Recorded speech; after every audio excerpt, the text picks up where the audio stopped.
অন্তর্বর্তী সরকারের প্রধান উপদেষ্টার দায়িত্ব শেষ। নবনির্বাচিত বিএনপি সরকারের কাছে ক্ষমতা হস্তান্তরের পর এখনও যমুনায় অবস্থান করছেন ডক্টর ইউনূস। সেখানে তিনি পরিবারকে সময় দিচ্ছেন, সাজাচ্ছেন ভবিষ্যতের পরিকল্পনাও।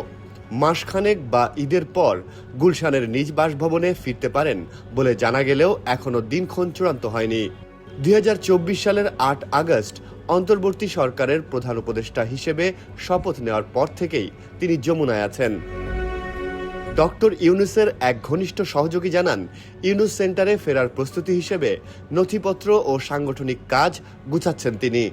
পাশাপাশি পরিবারের সদস্যদের, বিশেষ করে অসুস্থ স্ত্রীকে সময় দিচ্ছেন। এছাড়া তরুণদের জন্য নতুন কিছু উদ্যোগ নিয়ে ভাবছেন তিনি, তবে এখনও কিছুই চূড়ান্ত হয়নি। যমুনায় ডক্টর ইউনূসের আগের মতো ব্যস্ততা না থাকলেও তিনি সকালে ঘুম থেকে উঠে কম্পাউন্ডের ভেতরেই কিছুক্ষণ হাঁটাহাঁটি করেন।